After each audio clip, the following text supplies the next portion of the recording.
What is up guys, Alex here. Here I have the brand new Galaxy Z Fold 4. This is the new additions to the Samsung line, and this is a brand new fold phone, the Fold 4. And in this video I'm going to be reviewing this phone, talking about its specs. Is it worth it to get it as a day-to-day usage phone, or if it is just a nice little phone to show off to your friends because it has a cool gimmick of being able to open up and turn into a mini Samsung tablet. Depends, and you're gonna see that in this video. Is it worth to get the phone because of the cool gimmick, or is it just a good overall day-to-day usage phone that you should get for, you know what I'm saying, as a gift or a family friend, for yourself or for your wife or husband, etc. Should you get this phone is the question that I'm going to be answering in this video. Again, everybody's different. You may want this phone or you may not want this phone, but you gotta admit, having that foldable feature, it is pretty cool. It makes a lot of apps easier, like Netflix and HBO. Watching streaming videos on this as well is gonna make it easier because you have a mini iPad in your phone. You don't have to go get a separate iPad to watch those Twitch streams. And again, it looks pretty good. The screen on this phone is very good. But without further ado, let's get on into the video.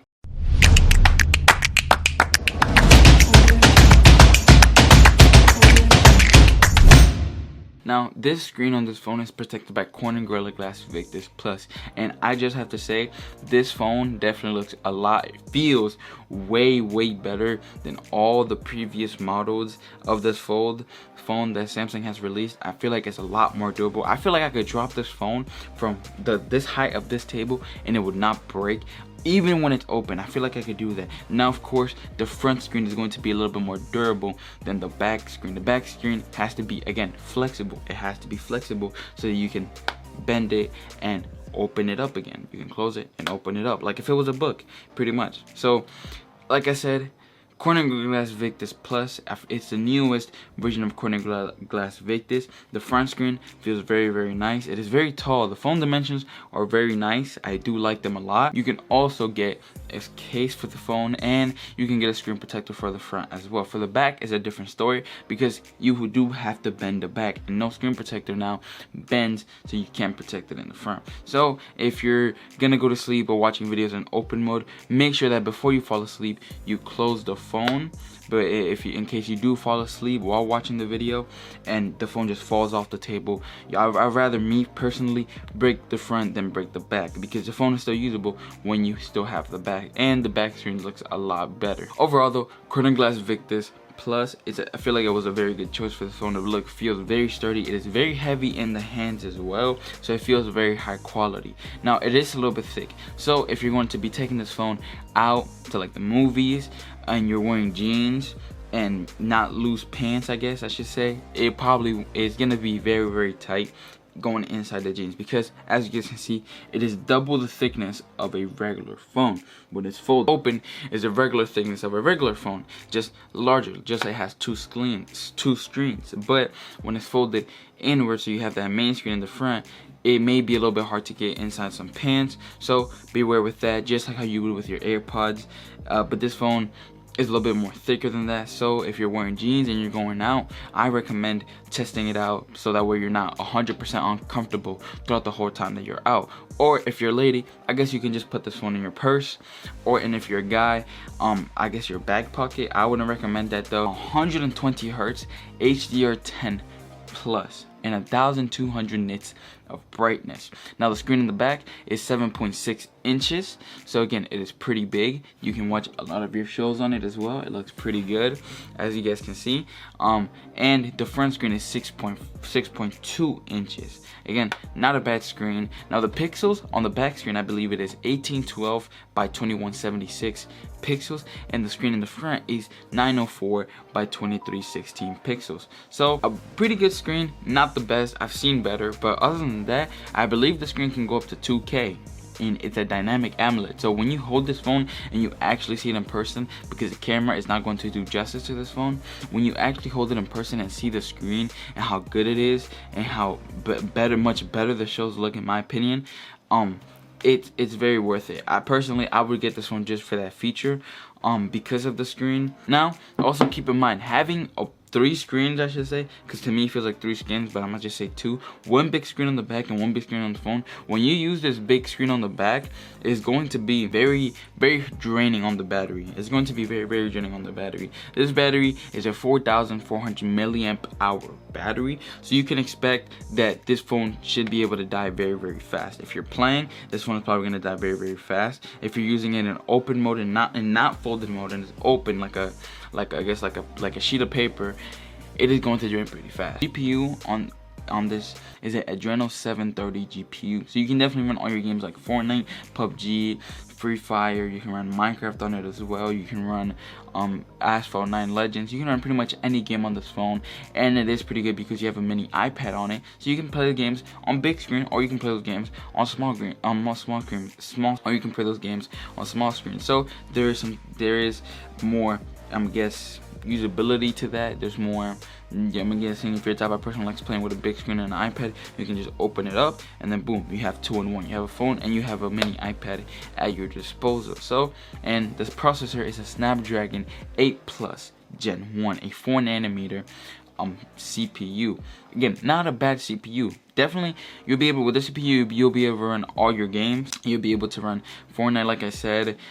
It's not bad at all. You can. I'm pretty sure with this Z Fold, you can run Fortnite at 60 frames open mode, so again, it's not going to be bad. Just keep in mind that your battery is going to drain pretty fast, because it is double the screen, so it's going to take double the power, and it is at 120 hertz. If you want to save battery, I recommend lowering it down to 60 frames, or to lowering down to 60 frames and keeping it at that, because if you don't and going at 120 hertz while playing Fortnite, it's going to be super draining on the battery, and you're probably gonna have to connect the phone more times than you play. So again, just keep that in mind when you get this phone. On this phone, I really like. The back of it is scratch resistant, so you can't scratch it. The scratches just won't appear. It is very durable. It has an aluminum frame, and again, the phone just feels very sturdy. It is very heavy, so it feels like it's premium quality. They say, if a phone is heavy, it is premium. That's why iPhones feel so premium, because they're heavier. But in reality, their parts are not really much better than all the other flagships that are coming out nowadays. But this phone feels very good. It feels very sturdy, very durable in your hand. You can also get a case for it, so you had this case that matches with the color that Samsung gave to us.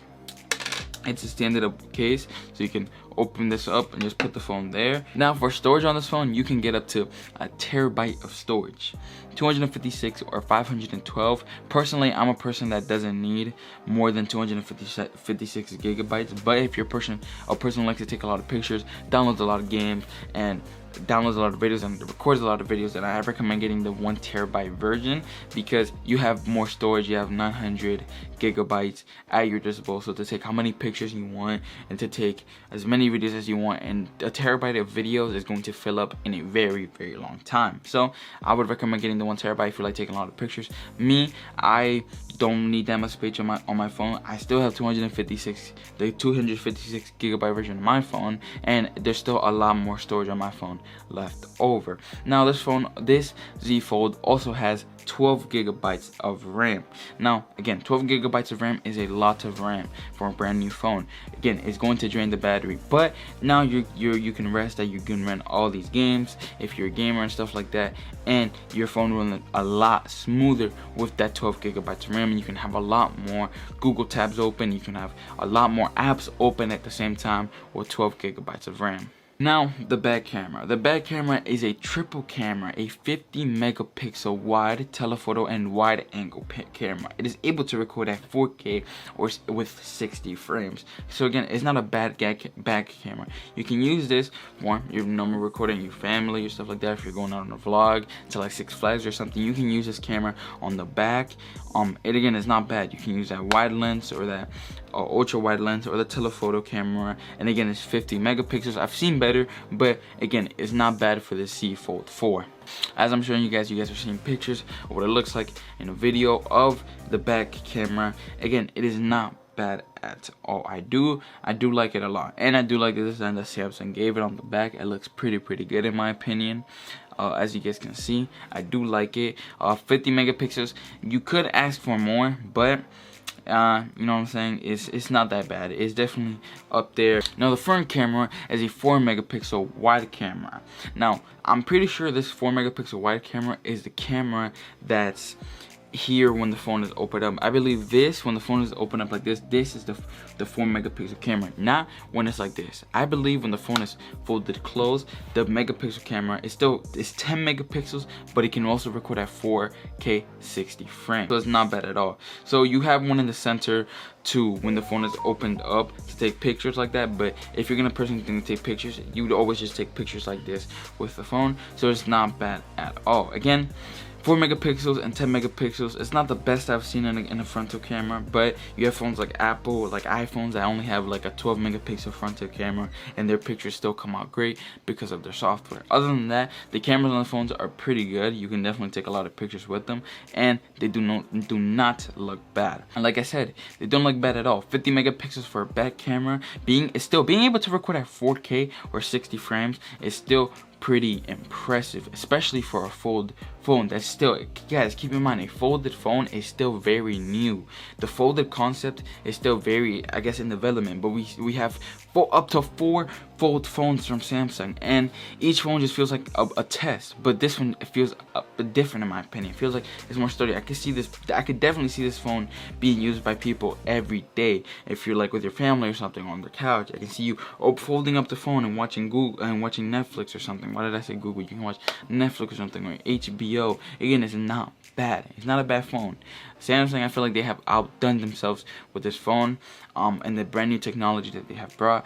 This is the main company that I have seen really test out this fold gimmick. A lot of other companies just kind of give up on having folding phones, because having that screen that can bend it's super difficult. Guys, keep in mind, Samsung does not only make phones, they also make TVs as well, and they also make laptops, so they have a lot of screens to this disposal. So have them bending it and being able to have a bendable screen, you could possibly be seeing super bendable monitors in the future from them, or I guess even bendable TVs. Who knows? There's really no limits to this new technology. You could probably have a screen that extends out, kind of like a green screen that can just pull it up, and then boom, you have a brand new screen right there. I'm pretty sure I've seen that, and I'm pretty sure it was also made by Samsung. Again, not a bad phone. The screen looks very good. Keep in mind it is a 4,400 milliamp hour battery, and it does take fast charge, and I believe it also works with wireless charge. So if you're a person who has a wireless charging pad, just put it there, and then boom, your phone will be charging. Keep in mind though, a wireless charging pad is very slow, so that's personally why I don't use a wireless charger, because it is very slow. 15 watts, I'm pretty sure it's probably the fastest wireless charger you can get. So if you're a person, I guess it's good because you can just pick the phone up when you're done sleeping, and then you don't have to actually disconnect it and worry about it being disconnected. So again, it's not bad at all, and you can charge up to 50 watts or 25 watts of fast charge, which gets the phone up to 50% of battery life within 30 minutes, as Samsung has stated. So again, it's not a bad. I'm pretty sure some phones are faster, but again, this phone is still in very big development. But definitely, like I said, I can see a lot of people using this phone as their day-to-day phone. Overall, I hope you guys enjoyed this video. Let me know what you guys think about this brand new Samsung Galaxy Z Fold 4. Now, the price of this phone is $1,700. Yes, $1,700 for the Z Fold 4. Now, to answer the question that I said at the beginning of the video, should you get this phone? Is it worth it? To me personally, I believe it's sort of in the middle. If you're a person who likes to use an iPad and also have a phone, like if you're a person who uses an iPad in the bed and to watch videos and to watch HBO Max and stuff like that, I would definitely get this phone, because that way you don't have to get an extra iPad. A new iPad that comes out, you just have one at your hands and you just boom, open up and you watch the shows that you want to watch. Again, it kind of depends on the person that you are. If you don't really care about this fold mechanic or this fold gimmick that this phone has, then I wouldn't get this phone. It's the specs are pretty, I want to say mediocre, but they're definitely above average, but they're not comparable to one of the new, like the Note 20 or the S22 Plus flagships that Samsung has released. So you're pretty much getting this phone for the bragging rights, and you're getting this phone to be able to show people that you can fold your phone open like a tablet, or not like a tablet, but you can fold your phone open like a laptop or something. And then again, it is pretty cool. I have to admit, it is pretty cool. But for me, I personally wouldn't be using this phone as a day-to-day phone. I would use more like an iPhone or a S22 Plus from Samsung as a day-to-day phone. But again, this phone is not bad. It totally depends on the person that you are and how much you stream videos or play video games on a phone. Some people may like the phone being smaller, so I guess their hands can fit better on the screen. Or some people may like the phone being bigger, so I guess their hands can fit on the screen, or they can fit 3 fingers to play triple claw or whatever if they're playing Fortnite or something. Again, totally depends on the person that you are and the person that is playing or the person that is using the phone. But yeah, hope you guys enjoyed this video. Leave a like. Stay tuned for the water test. I will be uploading that very soon as well. And yeah, I'll see you guys in the next one. Peace out.